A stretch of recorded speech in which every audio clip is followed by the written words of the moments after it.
morning, everybody. Delphine, don't go anywhere yet, please.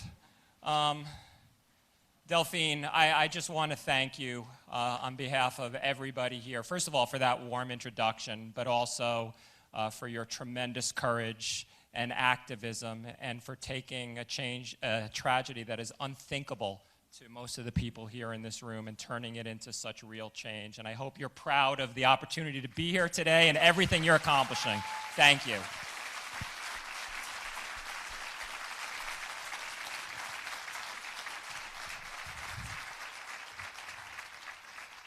So it's been almost 20 years since my brother was shot in the head on the observation deck of the Empire State Building.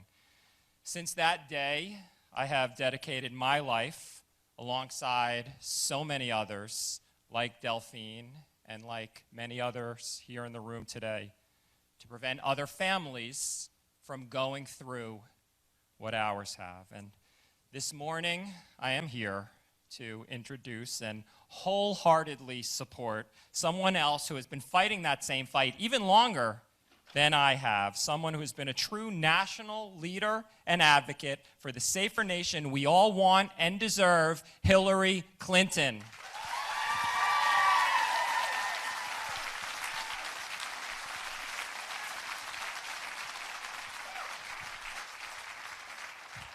Now, doing what I do for a living, what I've chosen to do since my brother was shot, I've had the chance to meet a lot of politicians and elected officials. Some people may even think too many, including a number of those who are currently running for president. And I can say with certainty that when it comes to real national leadership on this issue, there is so clearly only one candidate who rises above all the others, and that candidate is Hillary.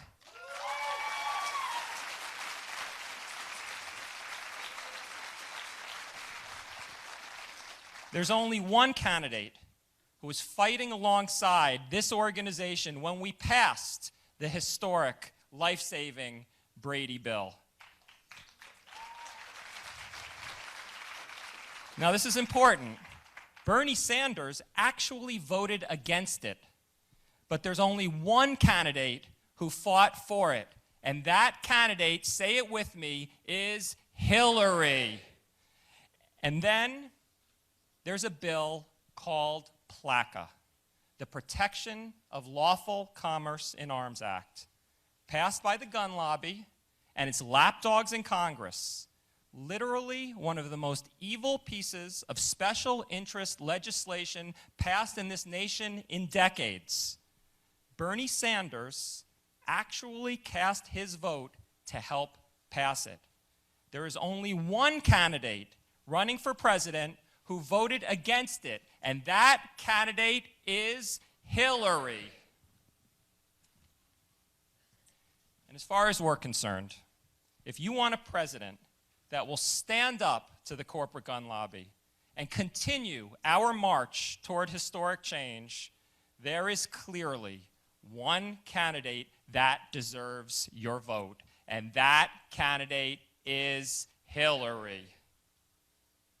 As the president of the Brady campaign, and I was just talking to Secretary Clinton about this backstage, I have the tremendous honor of carrying forward the unrivaled legacy of Jim and Sarah Brady, two true American heroes. And as I stand here right now, I can't help but think that they're smiling down on us, Sarah beaming a big smile, and Jim giving us that patented thumbs up that's right here on the pin that I'm wearing. And I'm thinking about how pleased they must be to see what's happening.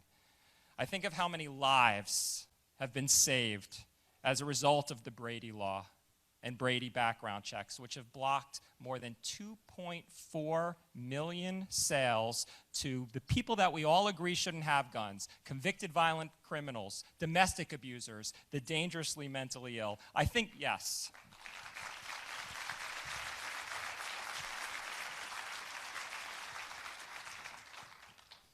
I think of how many people have not suffered the same fate as Delphine's children. I think of how many people are alive today because of the work Jim and Sarah Brady and this organization did. And I think about how they did that work hand in hand with Hillary Clinton. Sarah Brady used to say, if you can't change the laws, then change the lawmakers. She and this organization, yes. Let's give Sarah Brady a round of applause. She and this organization have always been committed to that simple idea and to that mission of holding our elected leaders accountable to do right by the American people and to call out the gun lobby and the craven politicians who do its bidding. Hillary Clinton shares that mission. Hillary Clinton embodies that mission. She's taking on the corporate gun lobby, and she's taking it to them like no presidential candidate ever has. And you know what, folks? Together, we are winning.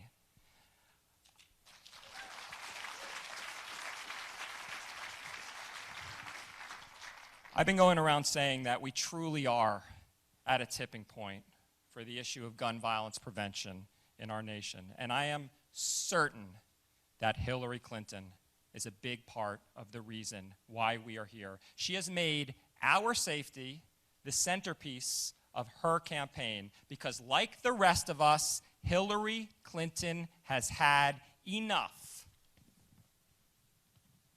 She's had enough of the constant mass shootings in schools and churches and malls and movie theaters, enough of the daily terror in our country, in homes and on streets, that continues to claim the lives of 90 Americans every single day, and enough of a small group of craven politicians, including most of the other presidential candidates, putting the interests of the corporate gun lobby ahead of the safety of the American people. Enough. The American people have had enough, and so has Hillary Clinton.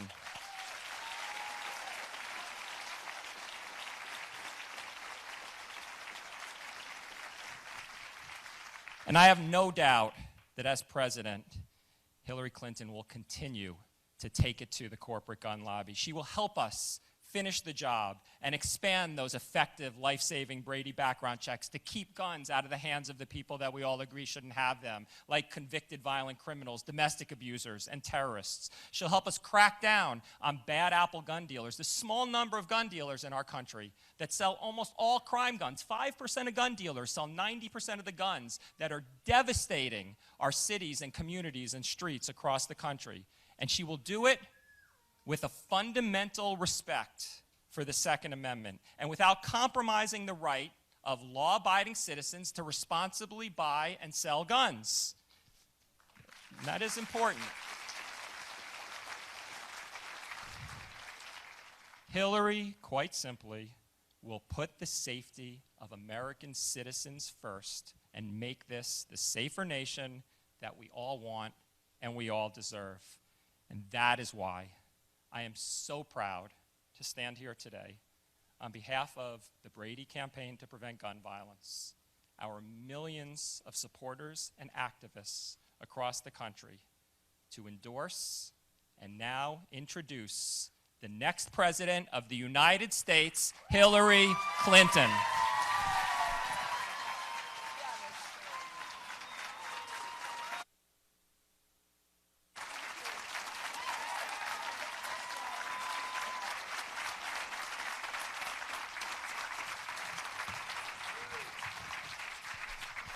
Oh my, thank you. Wow. I am so deeply touched and incredibly honored to have the Brady campaign endorsement in this presidential election. I really thank Dan. I thank Delphine, the many people who work with them and support them. This is, as you heard from both of them, incredibly personal. Delphine losing 2 of her children, Dan losing his brother, and they have taken the almost unimaginable grief that comes with such terrible news that you have lost a member of your family to gun violence, and they have channeled it into doing everything they know to do to try to save the lives of others. I've had the humbling experience over now more than 20 years of meeting so many people who have lost loved ones, sitting in their company, doing my best to comfort them, trying to help them know that there is something that they can do to help others. And I remember Jim and Sarah so well. When the Brady bill was signed after a really hard fight in the Congress, and it was the inspiration and the determination of Jim and Sarah Brady that really pushed it through. There was a signing ceremony, and my husband signed it. And I remember so well seeing their faces, as you're right, Dan. Sarah's smile, Jim still in a wheelchair from the assassin's bullet when he was with President Reagan, with his thumbs up. And now we can look back and we can say, and it's hard to prove a negative, but I think it's fair to say, over 2 million, as many as 2.4 million purchases have been stopped from people who should not have guns for all the reasons Dan said. Convicted, violent criminals, domestic abusers, the dangerously mentally ill. And we know because of that legislation, saved other families from the same grief and despair that too many of our families, like Delphine's and Dan's, have experienced. So I am not just honored, but I am really motivated to keep this issue at the center of this presidential campaign. Because the vast majority of Americans, and even a very big majority of gun owners, support these common sense gun safety measures. I've been standing up against powerful interests for a really long time. I took on the drug companies, the insurance companies back in 93 and 94 to try to get health care for everybody. We fought a hard battle. We laid some groundwork, and I was thrilled when the Affordable Care Act was signed into law by President Obama. I've taken on big financial interests. They know that I take them on because I have. I don't just talk about it. In fact, right now in Iowa, 2 hedge fund billionaires are running ads against me. They're not running them against my opponents because they know that I have talked about what needs to be done to rein in the financial interests that have had too big an influence in our country. But there probably isn't any corporate lobby stronger or more influential in picking politicians to be elected and intimidating them once they are than the gun lobby. Anybody who cares about real reform in our political system, who cares about making a difference that will literally, in this case, save lives, has to stand with us against the gun lobby.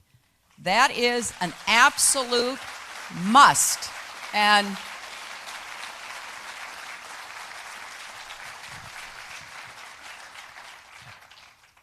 I am so proud of President Obama for the measures that he is now advocating.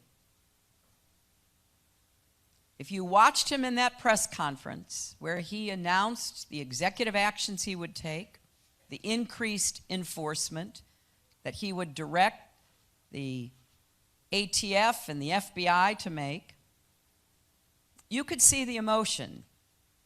Because like me, he has met too many people who have lost their children, their spouses, their parents, I can't even imagine what it must have been like for him and Michelle to meet with the parents of the first graders murdered at Sandy Hook.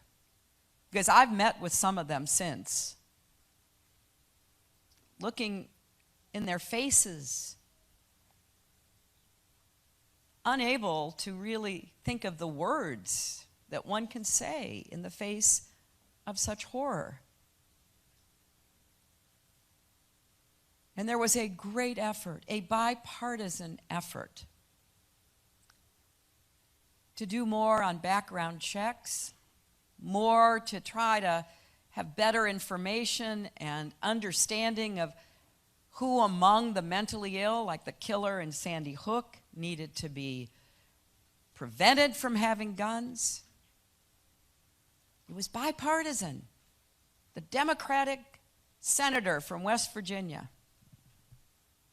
the Republican senator from Pennsylvania joined hands, and they were under enormous pressure. And now we've got one of the leading candidates running for the Republican nomination, Ted Cruz, bragging that he stopped the bipartisan legislation. Shame on you, Ted Cruz, for trying to politicize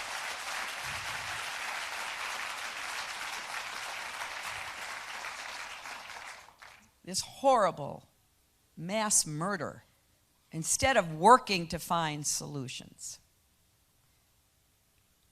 Now, there is a lot at stake in this election.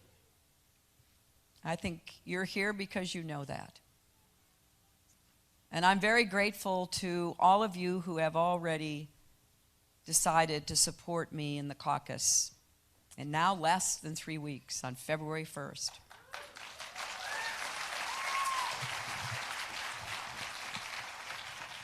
I want to thank Claire Baumgartner, my organizer, Sarah Sterner, my organizer, and Robert Scott, my regional organizing director, who are all doing a great job. But I also want all of you who've already agreed to be precinct captains to please raise your hand so that I can see you, and thank you so much. And everybody else involved in the precinct teams, the caucus teams. I know that this is a very important time in the decision-making process here in Iowa. A lot of people are committed, they're working, but a lot of other people are still trying to make up your minds. And I want to make the case to you that as high as the stakes are, given what the Republicans stand for, given what they are advocating they will do should they be the winners, we have to take this election more seriously than any other in recent history. I really do believe this is a turning point election. And I think there are many reasons for that. One of them is because the economy took such a terrible blow back in 2008, and we are recovering, but we still haven't seen wages come back to where they were. We haven't seen enough people able to make what they used to make with one job instead of two. We don't have enough good paying jobs yet, although we have seen steady, solid growth and increases in jobs that now are putting us on solid ground. Make no mistake about it. The first order of business will be to prevent the Republicans from going back to their top-down, trickle-down economic policies. And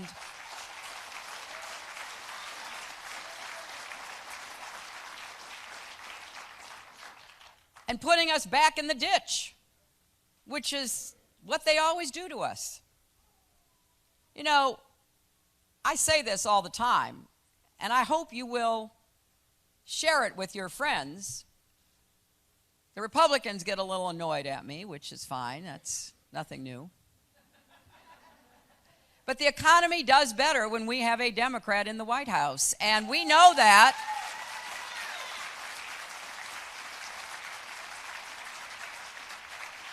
We know that because we saw it under my husband, where we had 23 million new jobs. Incomes went up for everybody. If you want to fight inequality, make sure you've got a Democrat in the White House.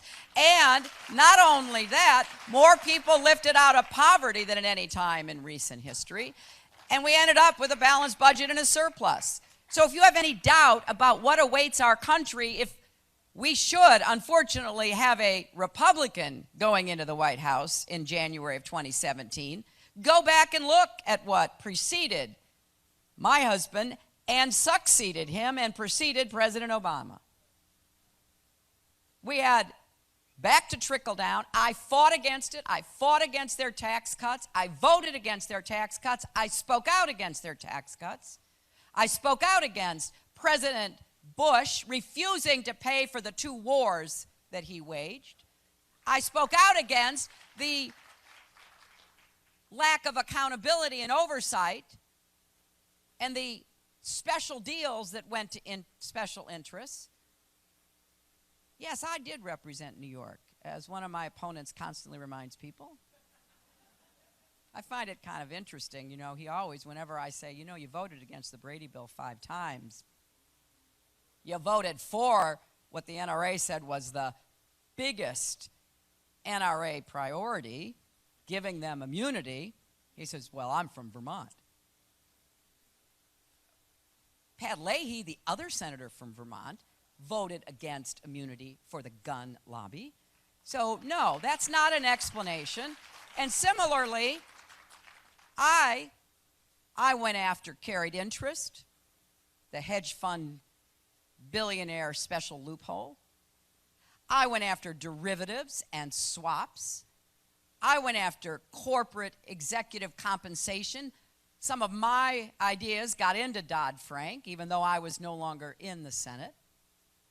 And I also made it clear that we could not abide any more of the kind of Republican economic policies, including Bush's effort in his second term to privatize Social Security, which would have been the biggest giveaway Wall Street ever would have enjoyed.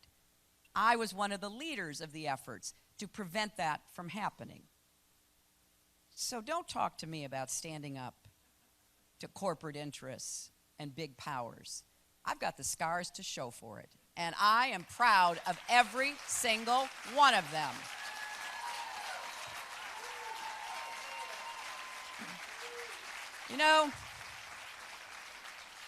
We're getting into that period before the caucus that I kind of call the let's get real period. Everybody's been out there and lots of good energy. I love it. And I love the spirited debate on our side. It is so much better than the personal attacks and the nonsense being spouted by the Republicans, isn't it?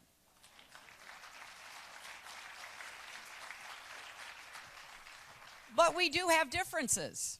And I think it's time and very important for people to understand what those differences are. We have a big difference over guns, you know that. And I think it's a telling difference. Because if you're going to go around saying you stand up to special interests, well, stand up to the most powerful special interests. Stand up to that gun lobby. Bring people together, and let's have common sense gun safety measures. And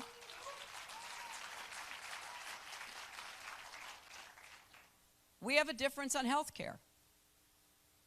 I have the deepest respect for both of my opponents.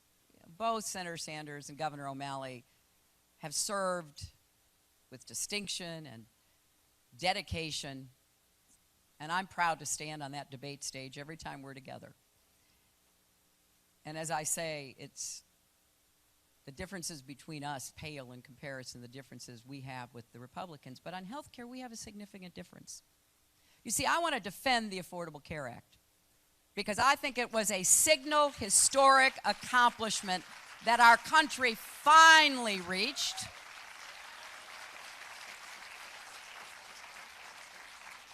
I personally know how hard that was. You know, I was flying somewhere as Secretary of State when the Congress finally passed it, and I called from the airplane to the president to congratulate him. I mean, I know we've been trying to do this since Harry Truman. This is hard work, my friends. I wish that we could elect a Democratic president who could wave a magic wand and say, we shall do this and we shall do that. That ain't the real world we're living in. And it is hard work to get what President Obama accomplished with the Affordable Care Act. Is it perfect? No, I don't think it's perfect. But it's a great foundation to build on. And we're going to build on it. I'm going to work to improve it. I want to get out-of-pocket costs down. I want to cap prescription drug costs.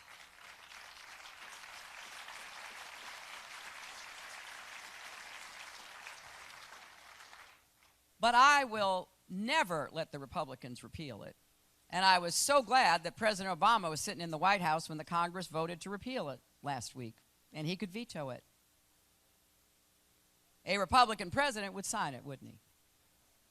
There we'd be back, starting all over again. And you know who would be really happy about that? Insurance companies and drug companies. Insurance companies, because they could go back to doing what they did before, making it really expensive if you have a pre-existing condition, charging women more for our health care than they did for men, taking your young adults up to the age of 26 off your policies. That was one of the best things that happened. I bet there are a lot of students here at the university who get health care because of the Affordable Care Act. Just turning our backs on working folks whose employers don't provide it and who can't afford it without the subsidies that come from the Affordable Care Act. Ending the expansion of Medicaid, which has helped so many people who are desperate to get health care now finally get it under the expansion, although I am really worried about what Governor Branstad's trying to do here in Iowa, privatizing Medicaid, the way he's going about it. You know, in fact, two of the companies he wants to turn over your Medicaid program to are doing the same thing over in Kansas, and they've just been held to account for trying to get people off of Medicaid so they don't have to pay to take care of them. But I digress. So I'm going to work to improve the Affordable Care Act. Now Bernie, give him credit, has a different idea. And he's introduced legislation, I think 9 times in the Congress and the Senate, about what he thinks should be done. He wants to roll Medicare, Medicaid, the Children's Health Insurance Program, Affordable Care Act program, and private health insurance into a national system and then turn it over to the states to administer.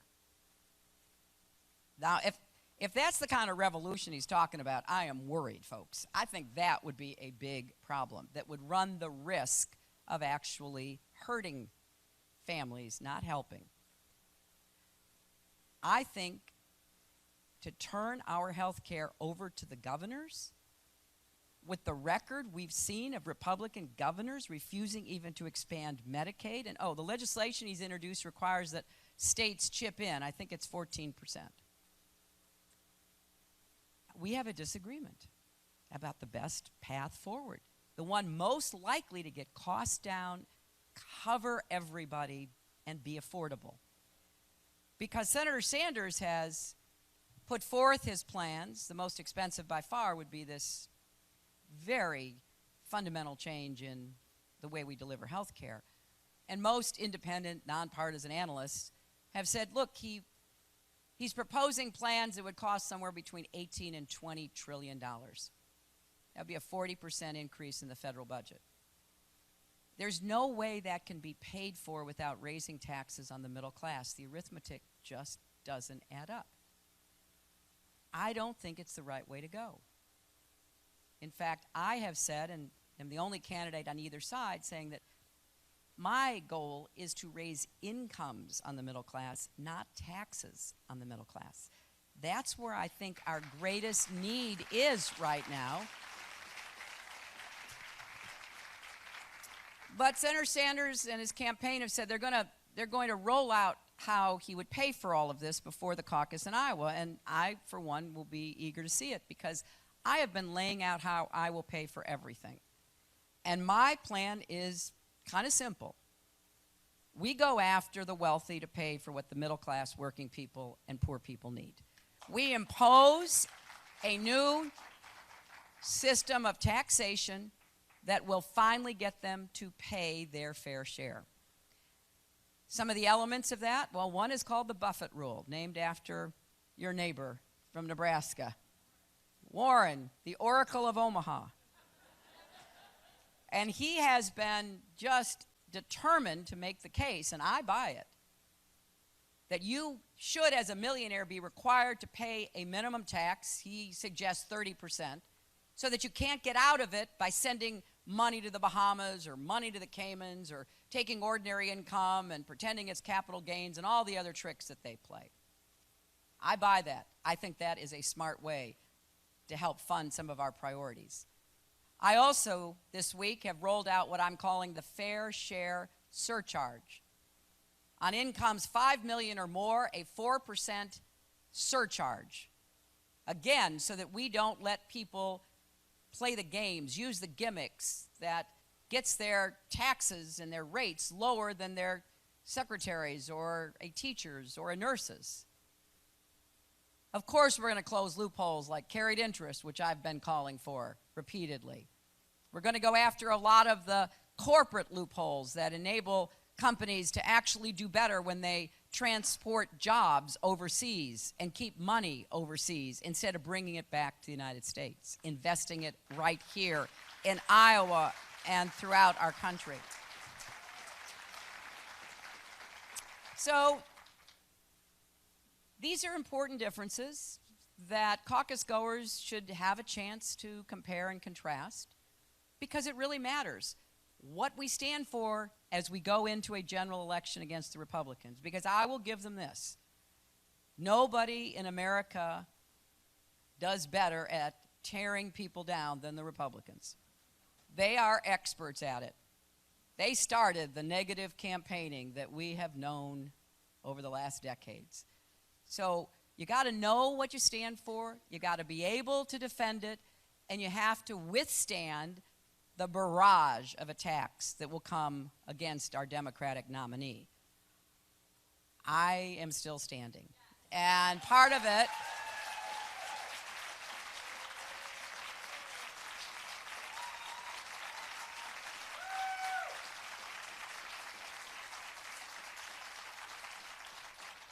is because I've been down this road. I know what they're capable of, and I am prepared to stand up for you, stand up for our country, stand up for our vision, our values, what we want to accomplish together. So I've laid out my economic plans. I want strong growth, fair growth, and long-term growth.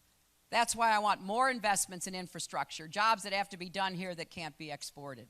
It's why I want to take the tax system to incentivize advanced manufacturing in America, not exporting it across the ocean. It's why I want to combat climate change by making it possible to grow our economy through clean, renewable energy investments, which will help us grow as we get off of fossil fuels. It's why I want to take the $6 billion of subsidies that the oil and gas industry gets every year and transfer those into faster, accelerated work on clean, renewable energy and energy efficiency. I've set some big goals. I want us to install 500 million solar panels by the end of my first term. I want enough clean, renewable energy to power every home by the end of my second term. And this is doable.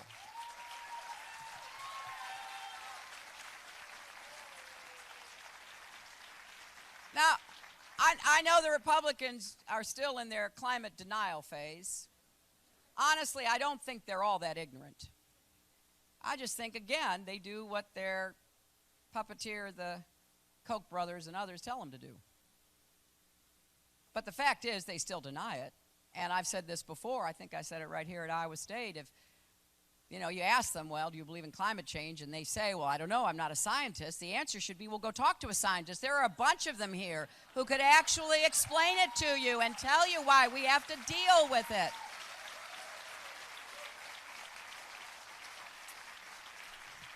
And the other thing I love saying, because when I talk about fighting climate change and how important it is we do that and what I want to do about it and have a North American compact where we have a grid that works and that is more efficient and it's not subject to cyber attacks and lots of the other exciting ideas about what we can accomplish, people sometimes are a little skeptical and they say, can we really do this? And I say, look at Iowa. You already get a third of your electricity from renewables, mostly from wind. You're doing research here and at your other great academic institutions looking into biofuels and advanced biofuels, even to be used for the military in jets and boats and vehicles. So yes, we can do this. We just have to have a national commitment. And I think President Obama really laid the groundwork for us. His Clean Power Plan, the agreement in Paris, we can build on this together. I also have been very clear that I want to do more to help small business. We are now ranked 42nd in the world in the ease of starting and growing a small business. We used to be at the very top. We've got to figure out why. One of the big reasons is not enough credit being given to small businesses. And we need more access to reliable credit. And I particularly care about women and minority-owned businesses because those are the fastest route to the middle class and beyond for people. And while we're at it, let's raise the minimum wage and let's guarantee equal work for women's work across the economy.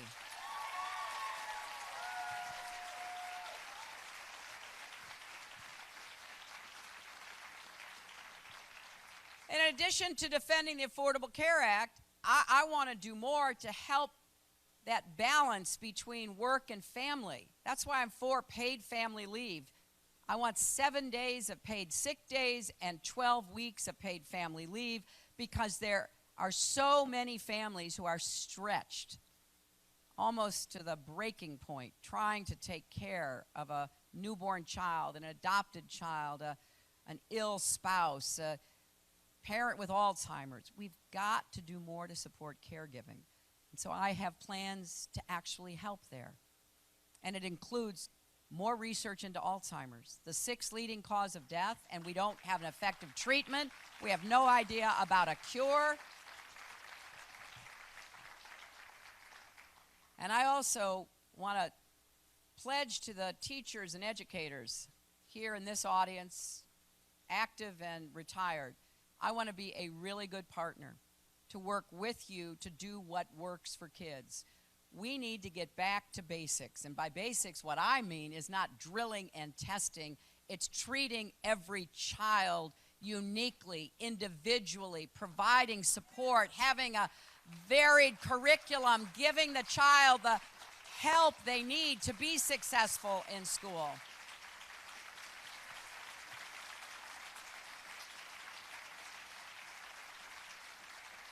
And then I want to build on President Obama's proposal to make community college free and to make four-year college and university tuition debt-free.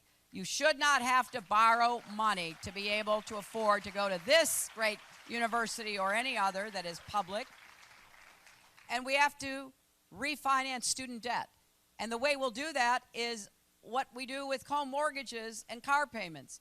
Bundle, refinance, reduce, save thousands of dollars for students and families.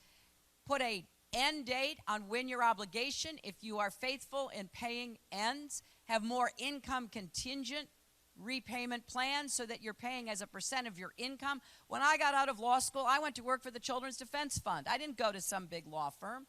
I was making no more than $14,000 a year, as I recall. I had loans from law school, but I could afford that, my rent and other necessities, because I paid it back as a percentage of my income. So I wasn't forced to take a job I wasn't passionate about. I want to do more to help people who take public service jobs, who do national service, both military and civilian, so they get more help when they go to get their education. We can transform how young people are getting an education and open the doors to more if we really focus on making it affordable. And I do not believe the federal government should be making a profit off of lending money to students in order to get their education.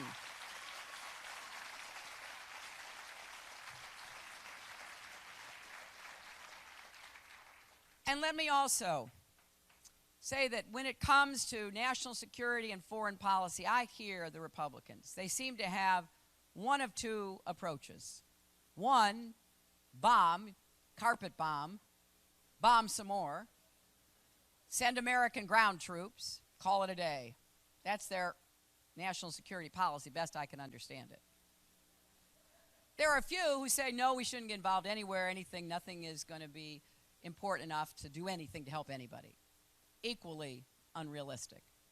So let me tell you where I stand and what I tried to do as Secretary of State in President Obama's first term.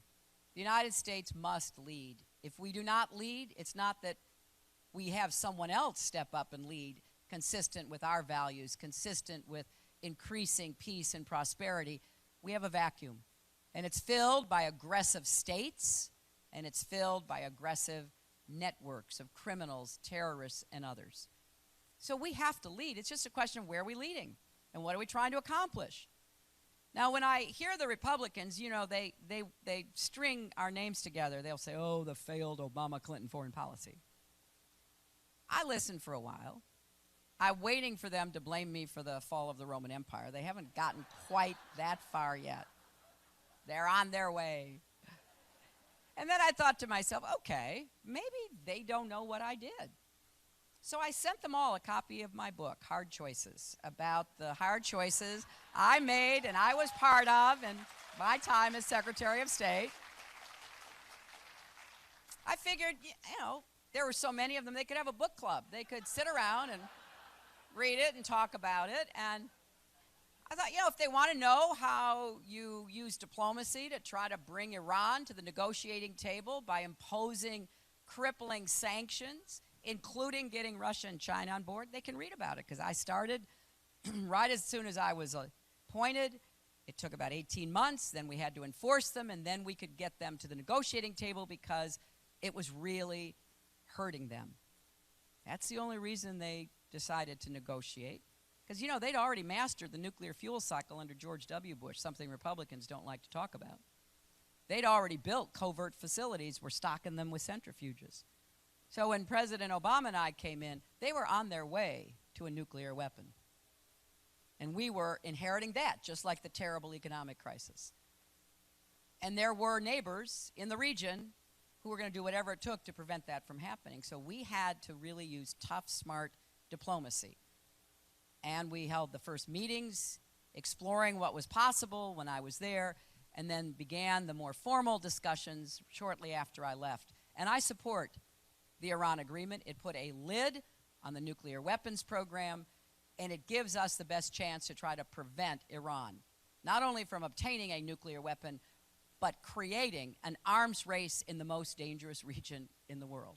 So diplomacy, persistent, difficult, but necessary diplomacy. Or, you know, I thought they could read, if you want to figure out how you negotiate a ceasefire between Israel and Hamas to stop the rockets from raining on Israel.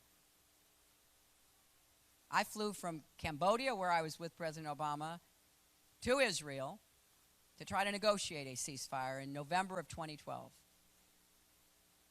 The Israelis were rightly saying, we got to defend ourselves. We can't just take these rockets. So far, they've had minimal damage, but we never know what the next one might do. We didn't want to see that happen for obvious reasons. So I went to Jerusalem, met with the Israeli cabinet, went to Ramallah, met with President Abbas and the Palestinian Authority, went back to Jerusalem, flew to Cairo, because I had to negotiate the ceasefire with the Muslim Brotherhood president then of Egypt, Morsi, who was a big supporter of Hamas. And it took hours and very little sleep. But eventually, we got a ceasefire. The rockets stopped. Now, that didn't end the conflict. It didn't stop other outbreaks of the conflict. but it couldn't have happened without American intervention and leadership. A lot of the issues that you see in the headlines remain at the heart of what we have to do every single day in the Situation Room, in meetings here in our country and around the world. But then there are the longer-term trends. We got to get serious about how we use diplomacy and development to change circumstances so that we try to prevent and avoid the outbreak of terrorism, the outbreak of disease, the kind of challenges that will end up affecting us directly or indirectly. I look at all the candidates in this campaign, and I'm very grateful that I've had this experience. I've been in that Situation Room making really tough decisions. They don't get there if they're not tough decisions. Somebody else decides them, or we sign off on them, but you get there, it's like the bin Laden decision. There was nothing at all preordained about what the outcome would be. We had intelligence. Was it good intelligence? We had to test it. Was it what they call actionable intelligence? In other words, could we act on it? We thought we had a real trail to bin Laden in that military garrison town in Abbottabad, Pakistan. But could we do anything about it? So I was asked to be among the very small group of advisors to weigh the intelligence, weigh our options, and advise the president. It was hard. I couldn't talk to anybody. It was totally off the books. But after listening to the intelligence, listening to the military options, I was one of those who recommended the president that he go ahead and launch what was a very risky raid into Pakistan, because if all we had done is launch a missile, dropped a bomb, we would never have known. And we still would have had all of the blowback that comes from doing that. It's one of the most tense days of my life, sitting there. We saw some of it on the video, and then once they were inside, there was no more video, but we had audio connection. And some of you may have followed this, know that one of the helicopters hit the tail going into the courtyard, got disabled. But because of the incredibly careful planning, we didn't leave anybody behind. We didn't cause any conflict with the Pakistanis. We were able to get in, get out, and bring to justice one of the worst mass murderers in recent times. Nothing about that has a checkbook, a formula that you stick in a computer and let the algorithms decide it for you. It takes human effort. It takes planning. It takes the ability to bring people together around a common goal. Foreign policy and national security always confront a president, sometimes in ways that you can imagine, other times not at all. I've met so many Bosnian refugees here in Iowa. They come up to me and they thank me and ask me to thank my husband. They're now contributing members of communities across this state. So we have to always act in accordance with our values, which is why I find it offensive, the kind of demagoguery, hateful comments about Mexicans and Muslims and others that you hear from Republican candidates. In the world in which we are in today, we need to be uniting people, not dividing them. We need to be standing against the common threats and dangers that we face.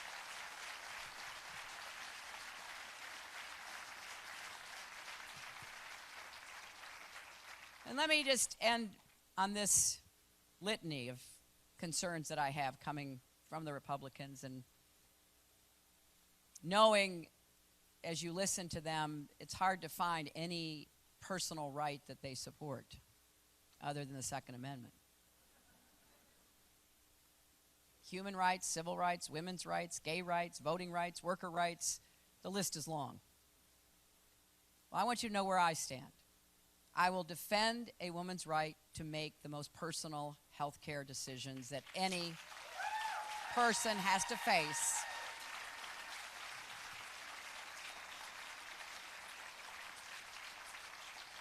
And that's one of the reasons I am absolutely standing firm against any defunding of Planned Parenthood.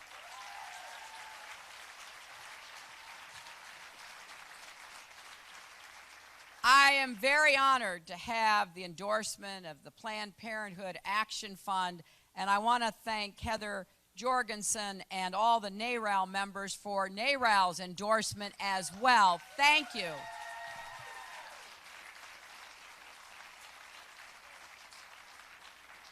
This is another issue I am not new to. I have been standing up for women's rights all my life. And I was proud to represent our country in Beijing in 1995, to speak out in favor of women's rights as human rights everywhere in the world. And we've seen changes, but not enough. And right now, the Republican governors and members of Congress are doing everything they can to turn the clock back on women's rights. And we have to understand this is a fundamental threat to freedom and to autonomy and to dignity, and we must not let it happen. I will also defend marriage equality and work against discrimination against the LGBT community. It is wrong that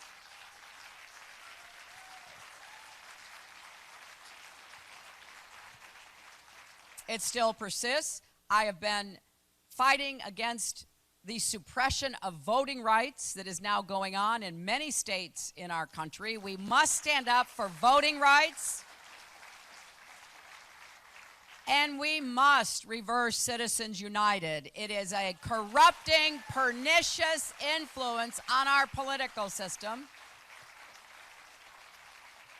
That's why it's also important the next president may get as many as 3 Supreme Court appointments. No matter what you care about. Women's rights, gay rights, voting rights, workers' rights. I know I've got friends from Ask Me here. I am proud to have their endorsement. Because, you know, fundamental labor rights is one of the Declaration of Human Rights listed by the United Nations. Eleanor Roosevelt, one of my favorite Americans, was part of that drafting. And I know what it's like because I've traveled to so many countries where workers are treated like disposable commodities, where they are worked to death, literally. And that's in alleged private employment. And where still people are being trafficked for their labor. I don't think a lot of Americans who think, well, that's not my issue. What happens to unions, that's not my issue, understand it's a balance of power issue. If you talk about taking on vested interests, a lot of employers are making it as hard as possible for employees to make a living to support their families in a middle-class lifestyle, while they cart away billions of dollars in profits and bonuses. So I care about workers' rights, and I'm going to stand up and fight for bargaining, for safe working conditions, for decent pay. And I will prevent the privatization of Social Security and the voucherization of Medicare, both of which are on the Republican wish list. I'll do everything I can to repair what is broken in the VA system, but I will not let the Republicans privatize the VA and take away the guaranteed benefits that veterans have earned because of their service. I will continue to fight for comprehensive immigration reform with a path to citizenship. I will stand up and work toward making reforms in our criminal justice system and ending the era of mass incarceration, both of which have caused unintended and very difficult circumstances for so many communities. So there's a big agenda. It's not one thing the next president has to do. You have to operate on so many different levels in so many different arenas simultaneously. I'm prepared to do all parts of the job. Make the economy work for everybody, not just those at the top, raising incomes, giving people more of a chance to make it in life. keeping our country safe, and leading the world with strength. Working on those problems that keep families up at night. Alzheimer's, addiction, mental health. So many difficulties that people have shared with me. You know, a lot of folks said, why'd you start talking to such small groups of people when you came to Iowa back in April? I'll tell you, because I really wanted to listen. I figured there'd be plenty of time for me to talk at you. I wanted to hear from you. And I couldn't believe from my very first meeting in Davenport on that very first day to a few days later in Council Bluffs, people wanted to talk to me about mental health and substance abuse. That wasn't on my agenda. It is now. We've got to have mental health parity, and we've got to have more treatment for addiction. And I think a president can be a good partner working with states and cities and nonprofit groups and faith groups to try to help do that. So there's not just one list that you take into the White House on January 20th, 2017. And you never even know, even if you tried to make the longest list you could imagine, what might pop up the very next day. So being ready, being prepared, being experienced, being focused is what we have to have in our next president, to stand up for our values, to make it clear we are better united than divided here at home, just like around the world. So I am hoping that you will be the first line of defense. We need you to be, against any possible opportunity for the Republicans to take back the White House. This is a very consequential caucus because it will set the tone for whether or not we're going to be able to hold on to the White House, build on the progress we've made, or watch it get ripped away. I hope you will talk to some of our staff and volunteer these last weeks.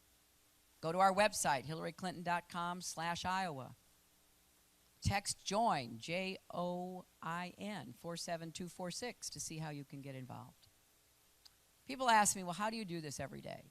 And I do it because I really love our country. And I really believe that we've got to make sure that the next generation, some of whom are here today, have the same promise and potential that many of us inherited. And I think especially about my 15-month-old granddaughter, who is just the joy of our life. And we're thrilled she'll have a little brother or sister come the summer, because that will double the thrill for us. But I'm the granddaughter of a factory worker. My grandfather came to this country as a young immigrant child, went to work in the Scranton lace mills in Scranton, Pennsylvania, and worked really hard to give his 3 sons a better life, and he did. All 3 of them ended up going to college. And my dad, when he graduated in the middle of the Depression, couldn't find a job, hopped a freight train, got to Chicago, got a job selling around the Midwest, and then went into the Navy, came out, started a small business. So I'm very fortunate because I had great parents. My mother's experience was very different, had a much more difficult life, really abandoned by her parents, sent to live with grandparents who didn't want her, and she started working as a maid when she was 14. And I often asked her, how did you survive? How could you keep going? And she would say, because people were kind to me, and because there was opportunities that I could have to, try to get a job and do better. She never got to graduate from college, but she loved learning. So I feel fortunate, and here I am, 3 generations later, asking you to elect me to be the first woman president in the history of the United States.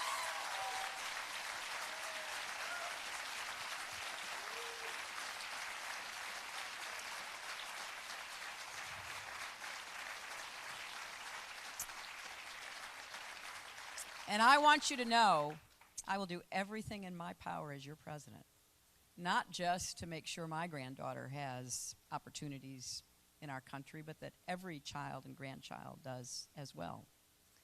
That every single child, whether you're the granddaughter of a factory worker or a farmer or a grandson of a trucker or a teacher, you will have the opportunity to go as far as your hard work, your talent will take you. That's what I want to see our country be for everybody. I'm confident and optimistic we can do it. But I need your help to get there. Thank you all very much.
Fighters, we are strong, we're survivors.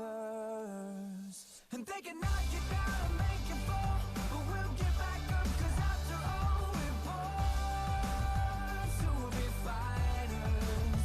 We were born to be fighters. We are strong, we're survivors. And they can knock you down and make you fall, but we'll get back up, 'cause after all we're born to be fighters. And we're fighting for our lives. And we're fighting for our lives. Yeah, we're fighting for our lives.